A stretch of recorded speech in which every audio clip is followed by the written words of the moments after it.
महाराष्ट्राचे उपमुख्यमंत्री, सर्व महाराष्ट्राचे लाडके नेते, पुणे जिल्ह्याचे पालकमंत्री असे आमचे सर्वांचे लोकप्रिय नेते अजितदादा पवार यांचा दुर्दैवाने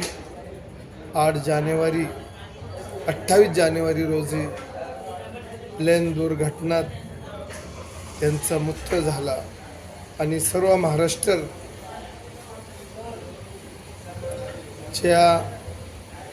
हृदयाला जे ठोच पोचली आणि आमच्यातना एक शाहू आंबेडकर फुले विचारीचे नेते, सर्व जाती धर्माचे समाजाला सोबत घेऊन चालणारे नेते,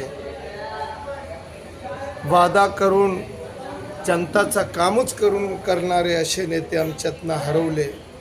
आम्ही सर्व दुःखात आहोत आणि असा नेता महाराष्ट्राला मिळणे शक्य नाही.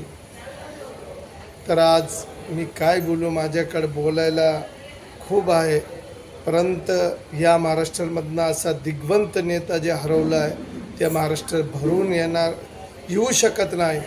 आणि एक विकासाचा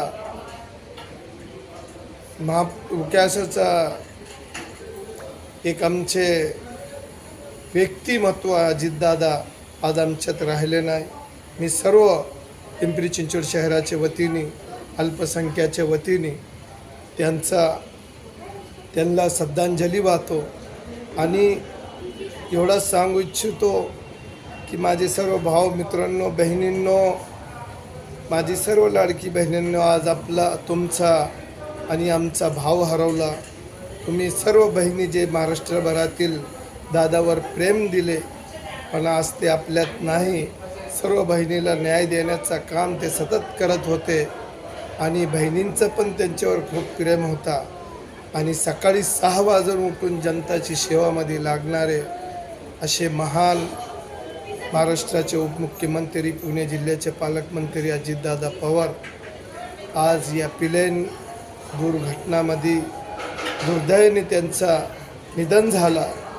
आम्ही सर्वांना, पिंपरी चिंचवडकरांना, महाराष्ट्राच्या तमाम जनतेला दुःख आहे आणि त्या दुःखमध्ये आम्ही सामील आहोत. आणि या असा एक लोकप्रिय नेता आमच्यातनं हरवला, महाराष्ट्राला मिळणं शक्य नाही मला असं वाटतंय.